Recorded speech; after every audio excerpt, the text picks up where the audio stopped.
Have you had times in your life that you said those were some of the best times of my life, but I just didn't know it at that time? Well, I'm about to tell you about a time in my life that was so good, but the thing was, I knew it as it was happening. And it happened right at Augusta International Raceways. When I was about 11 years old, Lester Durham lived about 3 doors down from me, and of course everyone knows him from the old racetrack. And I would go down there and help him. Whatever nasty job he didn't want to do, those are the ones he taught me how to do and to do first. That's what I did. And every week we went out to the races. He would take me to the races with him. Of course, I would go to the infield, and it was a great time.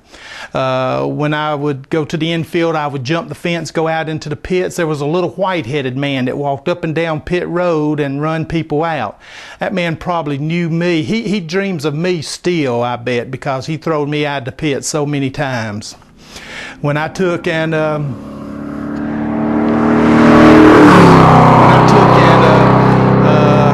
got about 17 years old, I wanted to get my first NASCAR license, and of course my parents wouldn't sign for me at that time.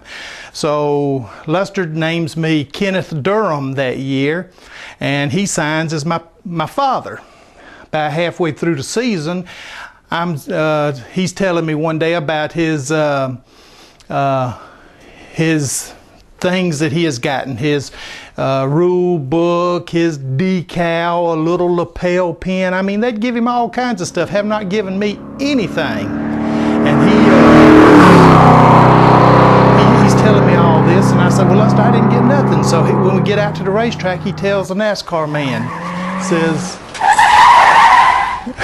he says, you know, Kenneth hadn't gotten any of his stuff. And I remember the NASCAR man said, Lester, I don't know who that boy is, but I know who he's not. And we let him sign in with you, and you need to leave good enough alone. So the next year, I did get my parents to sign for me the first time. I go into the pits legal, and it was great.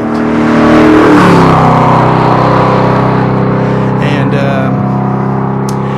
when one day we were out there working on the car, Lester drives it, there's no one else nowhere around, and it was during the day, and he lets me, he pulls up and gets out of the seat, sits down on the floor and tells me to get in.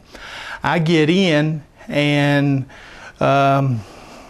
we go for a ride. He shows me the clutch, shows me the brakes, shows me the gas, the gears, and I drive for the first time in that 56 Chevrolet race car on the racetrack. Every week when we would get finished, he would, this might be the last time for him here. When we get finished, there was a mound of dirt on turn 3.